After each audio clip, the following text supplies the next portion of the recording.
व्यक्ति का पहचान है कि व्यक्ति कैसा है, तो उसके दोस्तों से मिलो, जैसे उसके दोस्त होंगे वैसा होगा। तो अपन को ये देखना है कि अपनी दोस्ती किन लोगों के साथ है, किन लोगों के साथ आदत है, किन लोगों के साथ है और किन आदतों के साथ अपनी दोस्ती। अब अपनी दोस्ती है भाई, रात को खाना खाने के बाद खेलते हैं। अब जो रात को खाना खाने के बाद खेलेंगे वो सवेरे क्या उठेंगे, वो गुरु नानक साहब के बच्चे क्या बनेंगे। गुरु नानक साहब का बच्चा कहलवाना है तो पहली शर्त है कि आपको कम से कम 3:45 से पहले उठ जाना चाहिए। 3:35 से लेकर 3:45 के बीच में आपका नहाना हो जाना चाहिए, अगर गुरु नानक साहब के बच्चे कहलाना है। तो गुरु साहब कह रहे हैं, संतों की संगत में जीव लोक परलोक में सुख प्राप्त करता है। अब देखिए सुख कैसे होता है, ऐसा सुख होता है चलते चलते एक्सीडेंट हो गया। अब एक्सीडेंट बहुत भारी भी हो सकता है और कम चोट भी लग सकती है। जिनको कम चोट लगती है उनको कम दर्द होता है, जिनका खतरनाक एक्सीडेंट होता है उनको बहुत तकलीफ होती है। तो ये जो खतरनाक एक्सीडेंट होता है इसका मतलब ये है कि आप पर कलयुग बहुत ज्यादा भारी है। भाई आपके नसीबों में एक्सीडेंट लिखा था तो थोड़ा सा भी हो सकता था, लेकिन बहुत भारी लगा है, इसका मतलब ये है कि कलयुग आपके ऊपर भारी है। और कलयुग को हटाने के लिए जैसे पेंसिल से कुछ लिखा हुआ उसको हटाने के लिए रबर यूज करते हैं, पेंसिल से कुछ लिखा हुआ है उसको हटाने के लिए रबर यूज करते हैं। तो कलयुग को हटाने के लिए अमृत वेला यूज करो। कलयुग का मतलब ये है कि कोई भी आपकी जिंदगी की कोई भी परेशानी, इतनी ऐसी परेशानी भी आपके जिंदगी में आ सकती है कि जिसको आप अपना दोस्त समझते हो वही आपको धोखा देने वाला है।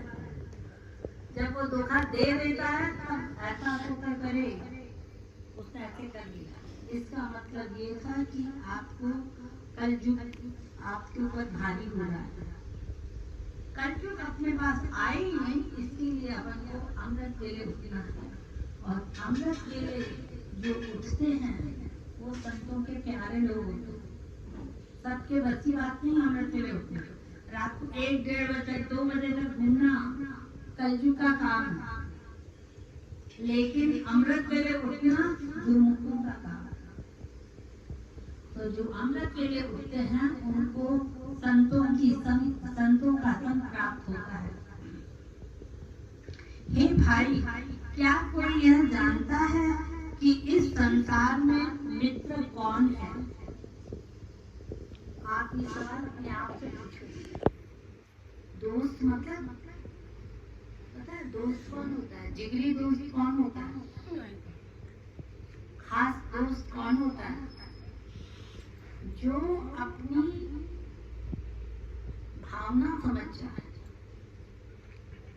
जो हमारे विचारों से उसके विचार मिलते रहे और जो हमें सुख दुख में हमारे साथ खड़ा है। ऐसा नहीं कि मेरे को तकलीफ आई तो मेरा दोस्त भाग जाए, और जहाँ मैं खुश हूँ पार्टी है तो वहां पर आके बैठ जाए। ऐसा दोस्त नहीं, ऐसा दोस्त जिस पर हमको नाज। कभी अगर आपके पास अच्छा दोस्त है ना तो आप कभी अपने आप को अकेला महसूस ही नहीं करते। तो ऐसा दोस्त कौन है, ये सवाल गुरु साहब पूछ रहे हैं। अब जवाब सुन लीजिए। क्या कोई यह जानता है कि इस संसार में मित्र कौन है जिस पर प्रभु कृपालु होता है? जिस पर प्रभु कृपालु होता है, केवल वही जीव इस बात को समझता है और उसकी जीवन युक्ति निर्मल हो जाती है। अब देखिए परमात्मा कृपालु कैसे होगा? आप मेरा कहना नहीं मानोगे तो मैं आपसे बात करूंगी क्या? आप मेरा कहना नहीं मानोगे तो मैं आपसे किसी भी तरह के टर्म्स नहीं रखूंगी, क्योंकि आप मेरा कहना मानते ही नहीं। और अगर आप मेरा कहना मानते हो तो मैं आपको कैसे रखूंगी आप समझ सकते हैं। कभी कभी तो ऐसा होता है कि अपने मुंह से निकाल के उसको खिलाना पड़ता है। जो अच्छा दोस्त है, जिससे अपनी अच्छी पड़ती है, जो कहना मानता है, जो समझदार है, जिस पर प्रभु कृपालु होता है, केवल वही जीव इस बात को समझता है।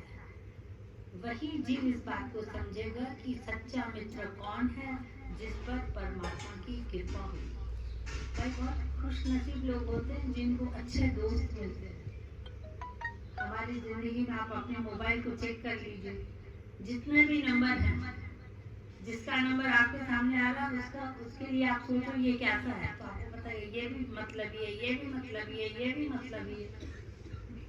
इससे ये बात कर सकते हैं, इससे सिलाई की बात कर सकते हैं, इससे पार्लर की बात कर सकते हैं, इससे सब्जियों की बात कर सकते हैं। लेकिन असली जो दोस्त है वो अपन को नहीं मिल रहा। उस पर परमात्मा की कृपा होगी, तब आपको ऐसा व्यक्ति मिलेगा। हे भाई, माता पिता, स्त्री पुरुष, संबंधी, प्रिय मित्र और भाई, ये सब पूर्व जन्मों के संयोग के कारण मिलते हैं। अपना जैसा जैसा रिश्ता होता है, कभी कभी तो ट्रेन में बैठे बैठे दोस्ती हो जाती है ना, अच्छी दोस्ती हो जाती है। और कभी कभी साथ रहकर भी हस्बैंड वाइफ एक छत के नीचे रहते हैं, लेकिन रहते उनको हो गए 50 साल, शादी के 50 साल हो गए, उसके बाद भी हस्बैंड वाइफ के विचार नहीं मिलते, आपस में लड़ते रहते, मजबूरी में जी रहे हैं। तो ये सब हमारा पूर्व जन्म का कर्म है कि हमको कौन कैसा मिलता है। तो आप लोग बहुत खुशनसीब हो कि आपका पिछले जन्म का कर्म कुछ अच्छा किया हुआ है। लेकिन पता है उसमें आप लोग क्या कर रहे हो? आप अमृत वेले आ रहे हो, लेकिन एक दिन अमृत वेले नहीं आकर आप उस कपड़े में छेद कर देते हो। अब उसमें छेद हो गया तो उसमें से सब निकल जाएगा। भाई एक छन्नी है, एक सूपा है, उस सूपे में अगर छेद कर लिया तो उसमें पानी डालेंगे तो निकल जाएगा। एक ही छेद में से पूरा पानी निकल जाएगा, धीरे धीरे निकलेगा लेकिन निकल जाएगा। तो गुरु साहब कह रहे हैं कि ये हमारे पिछले जन्मों का कर्म है, किंतु अंत समय में इनमें से कोई भी सहायक नहीं होता है। ध्यान रखना, जिनको अपन बहुत अपना कहते हैं ना, जिनको अपने खून से सींचा है, मतलब औलाद का रिश्ता, माँ उसको कैसे पैदा करती है, कैसे पालती है, माताओं को पता हो, वही बड़े होकर वही उनको अग्नि लगाते हैं। फिर अपन ने ये एक संस्कार बना दिया कि पेरेंट्स को बच्चे ही दाह संस्कार बच्चे ही करेंगे।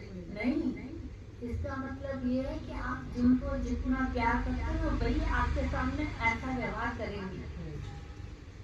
हमने उसको कपड़े में लपेट लिया, ये संस्कार है, ये संस्कार नहीं है, ये है कि आप जिसमें जितना मोह रखोगे उतना आप पछताओगे और वो आपको उतना ही दुखी करेगा। इसलिए अपन को मोह नहीं रखना। मोतियों की मालाएं, सोना, लाल, हीरे, यह माया मन को प्रसन्न करने वाली है। जीव की आयु हाय हाय करते बीतती जाती है, किंतु इसमें से कोई भी संतोष किंतु इसमें से किसी ने भी संतोष नहीं प्राप्त किया है।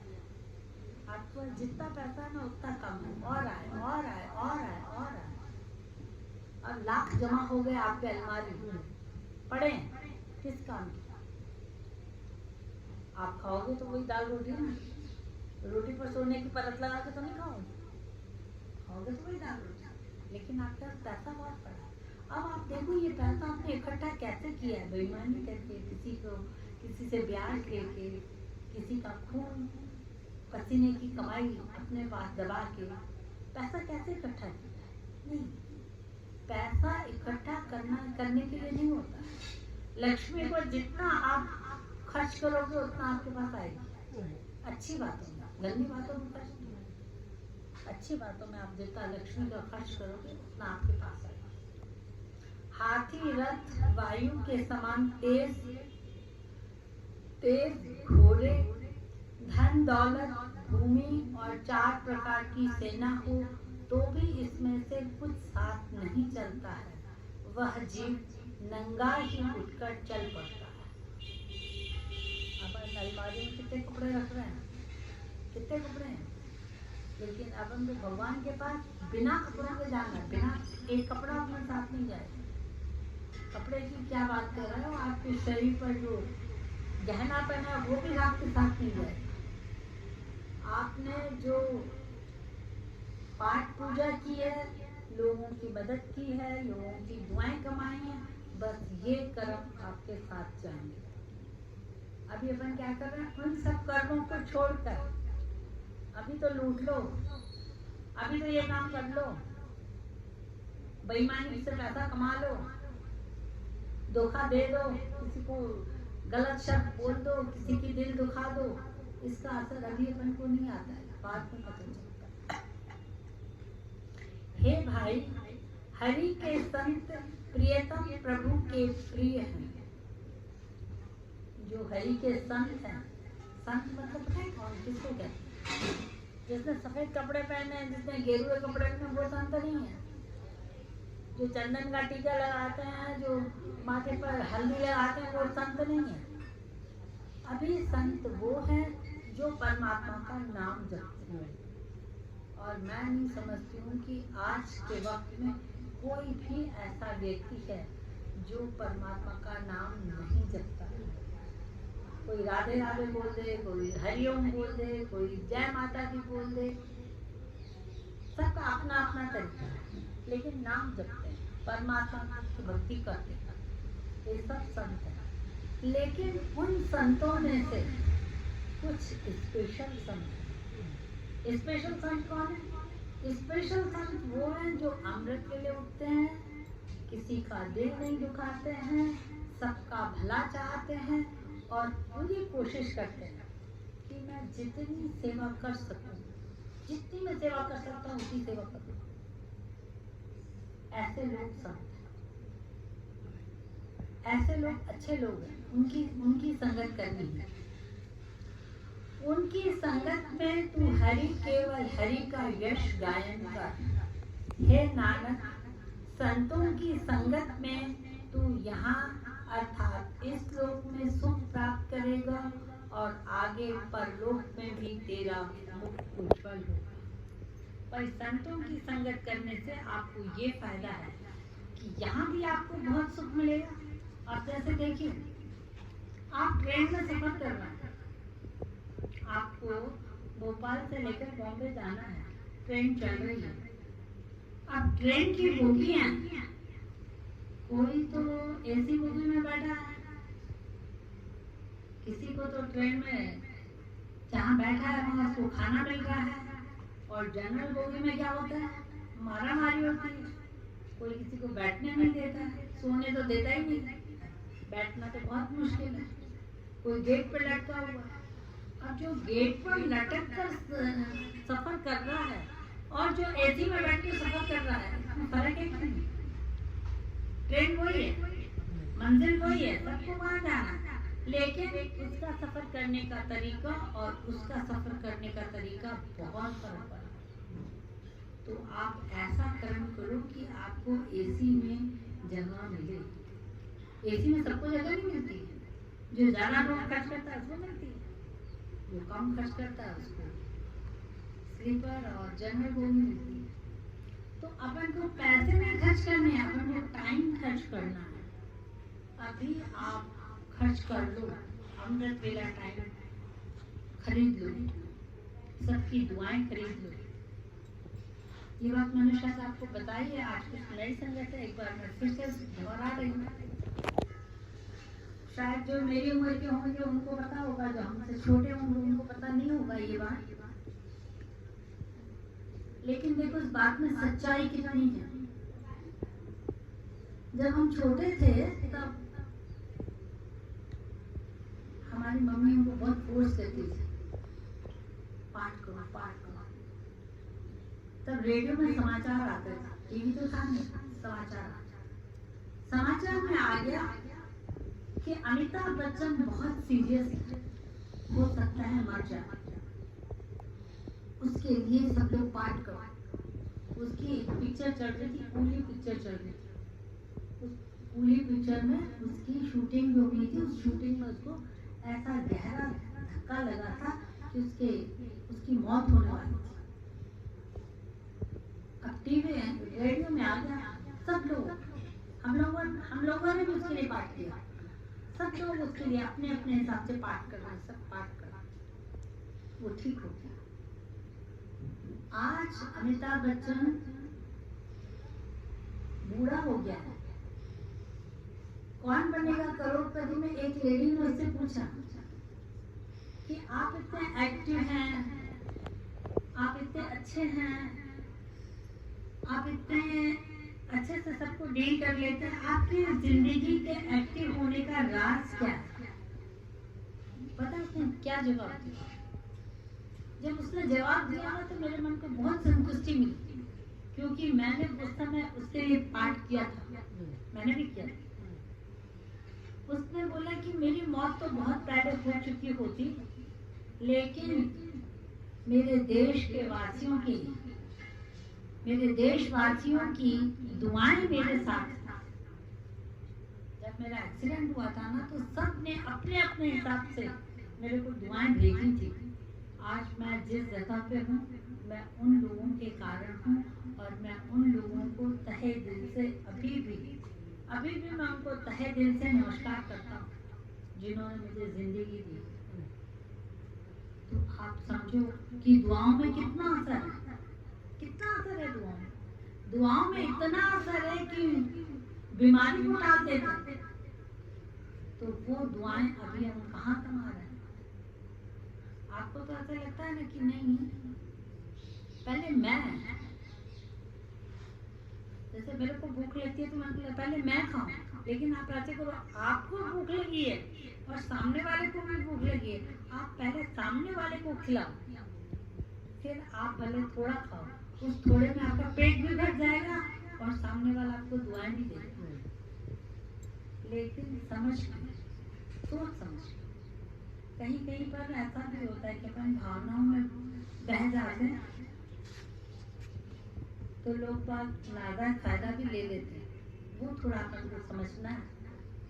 जैसे मैं आपको बताऊं, मैं लाल घाटी से आ रही थी, तो लाल घाटी पर सिग्नल लग गया तो मुझे रुकना पड़ा।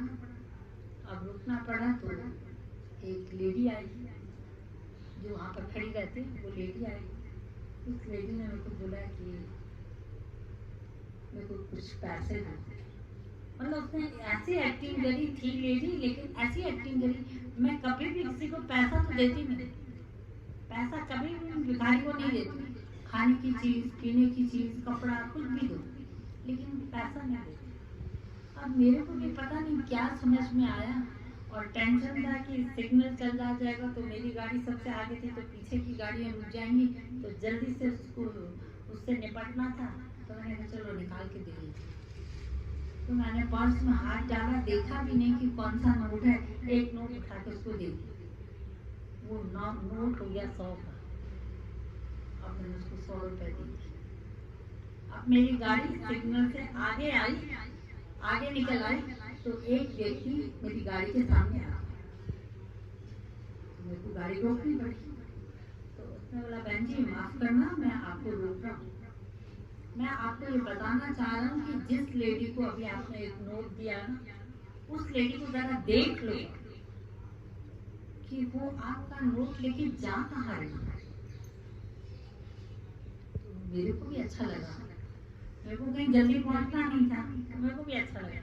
मैंने गाड़ी साइड में कर दी और मैंने देखा वो लेडी कहाँ जा रही है। मैंने देखा वो लेडी लाल घाटी पर जो शराब की दुकान है ना, उससे गई, और मैं रुकी रही।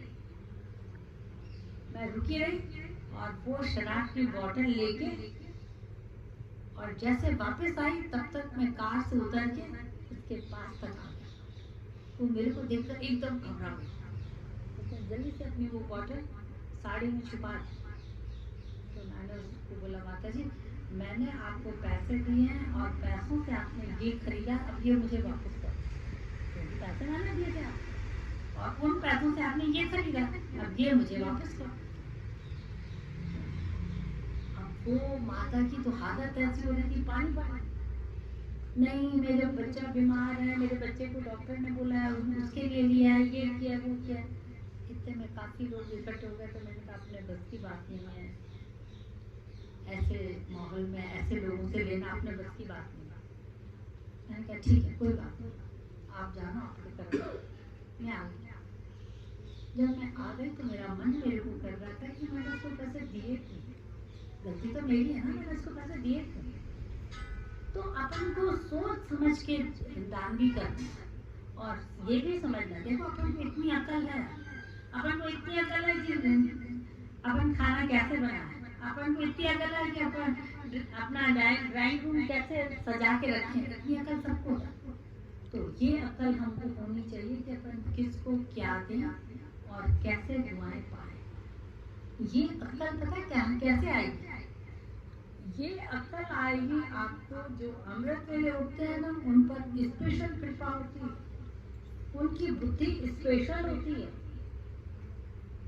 जैसे जो माता यहाँ बैठी है ना, अमृत वेले से वो घर जाएंगी ना और वो अपने बच्चों को देखेंगी, उन बच्चों के लिए कुछ बनाएंगी, उन बच्चों को प्यार करेंगी, तो ये जो अमृत वेले के वाइब्रेशन उन बच्चों में जाएंगे। अब सपोज आपके बच्चे की बुद्धि कम है या आपके बच्चा पढ़ाई में होशियार नहीं है, आप उस बच्चे पर रोज यहाँ से जाकर हाथ फेर, वो बच्चा इंटेलिजेंट हो जाएगा। पता है गुरु हरकृष्ण देव साहब के पास एक मुसलमान आया, उसने बोला कि तुम इतने छोटे बच्चे हो के हमारे गुरु बन के बैठे हो, अक्ल तो है नहीं तुमको और हमारे गुरु बन के बैठे हो। गुरु हरकृष्ण साहब ने कुछ नहीं बोला। उसने बोला तुम चाहते क्या? बोला मैं चाहता हूँ कि मैं तुम्हारी परीक्षा लूं। बोला कैसे? बोला कि मुझे तुम गीता का पूरा अर्थ बताओ। तो गुरु हरकृष्ण साहब ने बोला मैं तो बता दूंगा, लेकिन अब मैं तेरी परीक्षा ले रहा हूँ। मेरे सामने तू ऐसा व्यक्ति ले आ जो न सुन सकता है, न बात कर सकता है और जिसकी बुद्धि है ही नहीं। ऐसे बच्चे होते हैं ना, विकलांग बच्चे जिसको बोलते हैं, ऐसा बच्चा ले आ, उससे मैं तेरे को पूरी गीता का अर्थ सुनाऊंगा। तो बोला वो तो सुनेगा नहीं, बोलेगा नहीं, तो कैसे बताए? तो ले तो आ।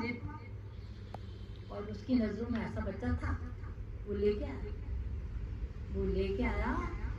गुरु हरकृष्ण साहब ने क्या किया, एक छड़ी उठाई और उसके सिर पर रखी, उस बच्चे के सिर पर रखी। वो ना सुन सकता था ना बोल सकता था, तो कोई बुद्धि नहीं थी, उसको मारो खिलाओ कुछ भी, कोई बुद्धि नहीं थी, मतलब बुद्धि थी नहीं। उसके सिर पर जैसे गुरु हरकृष्ण साहब की डंडी लगी, उसने गीता का अर्थ करना शुरू कर दिया और ऐसा अर्थ किया कि सुनने वालों के रोंगटे खड़े हो गए। तो ये वाणी का असर है, ये संतों का असर है। देखो गुरु के हाथ में वो डंडी थी और वो डंडी उसको स्पर्श कर रही थी, टच कर रही थी। उस टचिंग में इतनी ताकत है।